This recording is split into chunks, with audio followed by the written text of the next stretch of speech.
To Scream 3, which came out in 2000. So almost a 3-year gap between 2 and 3. 3 or 4 year gap. This movie, of course, stars Neve Campbell, David Arquette, Courtney Cox, Patrick Dempsey, Jimmy McCarthy, Parker Posey, Dion Richmond. Lance Henriksen's in it too. He has a small role. Jay and Silent Bob makes an appearance in this. Trying to figure out who else. I think that's it, really, for this one. Oh, and Patrick Warburton. He's in this. He has a small role in this, too. Okay, so this one takes place, I don't know, I don't know how many years after, but long after, I guess, the first two movies. And, Cindy's in hiding now, and she works for a women crisis center from her home. You know, she answers phone calls and talk to women that are going through like abuse or who went through traumatic experiences. There's a movie, or in the second movie, there's a movie there's a movie called Stab that is based off the Woodsboro murders from the first movie, and they're on the third movie now in this one, and the cast on that set are dying off as how in real life how they die in the movie, in the script. And it starts worrying people because somehow Maureen Prescott, who is Cindy's mom in the movies, she is somehow connected to these crimes because her pictures keep popping up. So Sydney gets brought back into he's brought back into these murders, and of course this killer is following the rules of a trilogy, which is brought up via a videotape by Randy after his death. So now I know a lot of people say this is the weakest one in the franchise, which I kind of agree. But to me, it's kind of like on the same level as Scream 2. It's just a meh there kind of movie. I do like some things about it. Like, I laughed a lot at the humor in this one for some reason. And also, but the main problem with this is that a lot of the character stories, or the I guess storyline doesn't make sense. Now, what was I gonna say? Character wise, I like Sydney in this one. I think she's more badass and more of a survivor in this one than in part 2, but she was still good in part 2. You know, she holds her own up, and she tells the killer off at the end and basically saying that you need to stop blaming me for your murders and blame yourself, kind of thing. Dewey has more to do in this movie. He's not that bumbling and stupid like in the other two, and they actually give him something to do. Like he's actually helpful in this one. He tries to help solve these crimes, and he helps fight off the killer and stuff. And Courtney Cox, she's still or Gail Weathers, I can't stand her still. She's still kind of the bitchy, annoying one. And she kind of has, because in this one, the characters Gail, Sydney, Dewey, and stuff, they kind of team up with their counterparts in the Stab movie, and so she teams up with the actress that plays her in the Stab movie. Gail hooks up with the actress that played her in the Stab movies, and when they're together, they're just really annoying. Oh my god, I couldn't stand it. Yeah. There's not much I can say about this one. I mean, I do like more of the humor in it. Like the scene with Carrie Fisher. They're like, you look familiar.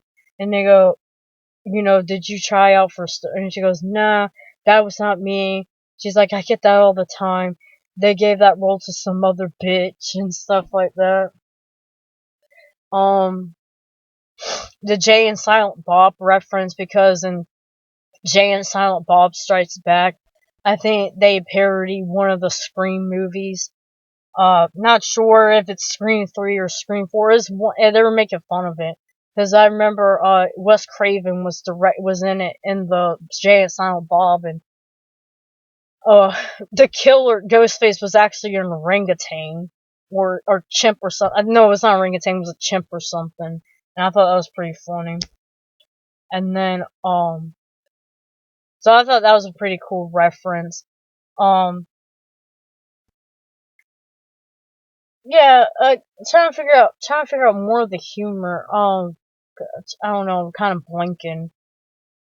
Oh, like one of the actresses, she's, before she gets killed, she's talking to the director, whose name is Roman, which I think is supposed to be a reference to Roman Polanski, the, that, the director, but anyways, she's talking to him on the phone, and she's like, I don't like the fact that I'm a 35-year-old playing a 21-year-old. She's like, I want to get better parts, not in these shit movies, kind of thing. I thought that was pretty funny, and her death scene was. I thought it kind of reminded me of the not death scene, but the chase scene from part 2, when Gail's running through the soundproof rooms to get away from Ghostface. The the girl's death in this one was very reminiscent of that. She's running through the studio, like she's hiding in the closet among like the Ghostface costumes, and then Ghostface kills her. Yeah, and that was a pretty good scene, chase scene and stuff.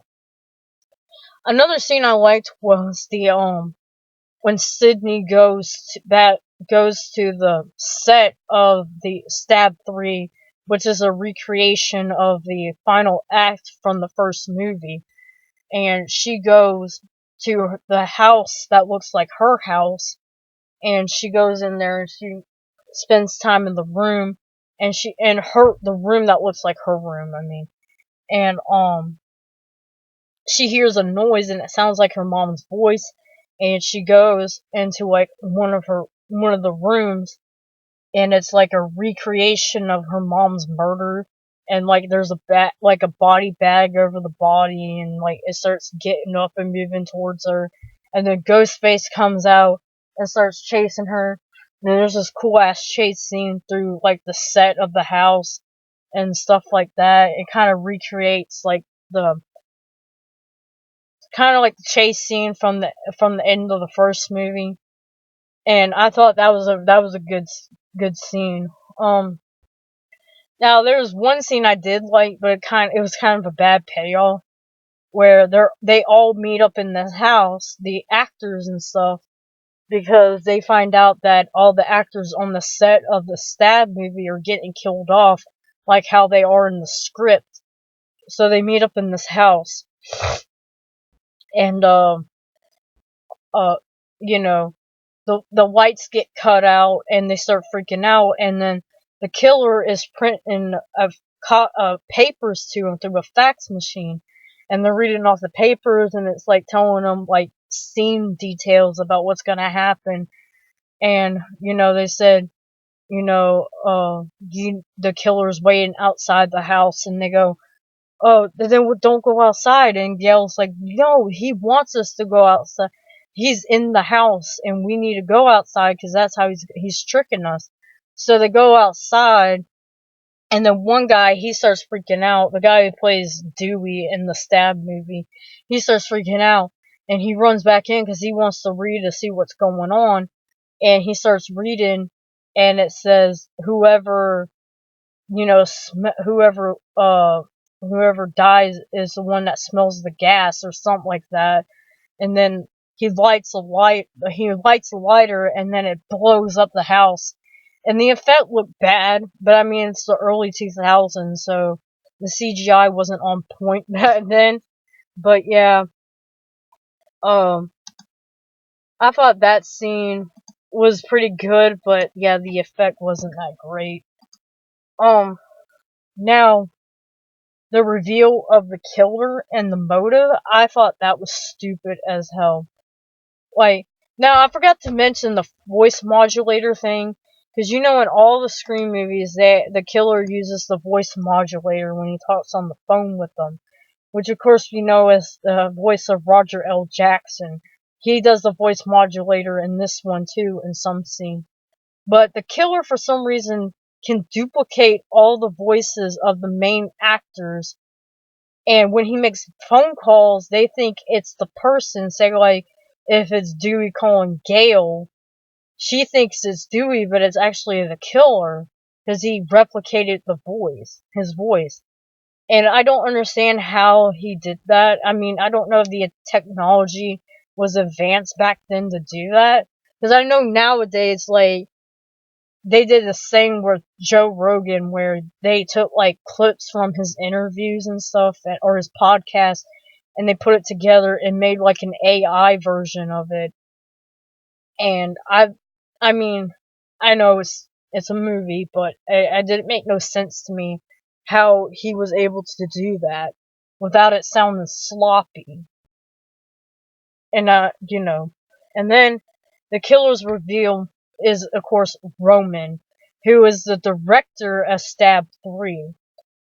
He is Sydney's long lost half brother, because when Cindy's mom was younger, did a stint in Hollywood, and she was she did movies for Lance Henderson's character, his name is John Milton, I think, and he directed horror movies back in the 70s.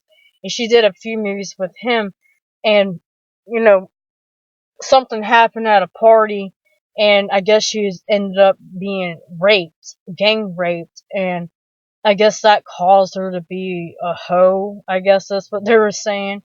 Or promiscuous, I guess. I shouldn't say a hoe. Promiscuous. And so, I guess, which that was kind of weird too, because like when you're watching it now, with the whole Harvey Weinstein controversy, when John Milton is explaining to him what happened to Maureen Prescott, it it did not age well, especially with the whole Harvey Weinstein thing going on. But anyways, so Roman, when he got older, he was trying to look for Maureen Prescott, which I think her name was Marianne Reynolds or something like that was her stage name. So he goes to look for her, and he rejects her. So he sets up this whole elaborate plan where he starts spying on her, and he catches her sleeping around a bunch of men, and one of them is Billy Loomis's dad. And for somehow he tracked down Billy Loomis and Stu and showed him this footage, and that inspired Billy to go and kill Maureen and everyone else in Woodsboro.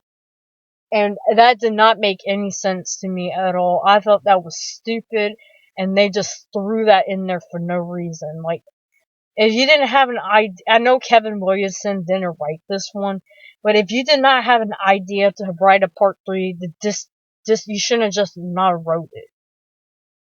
And I mean, like, Roman's kind of the smarter killer in this one because he wears a bulletproof vest.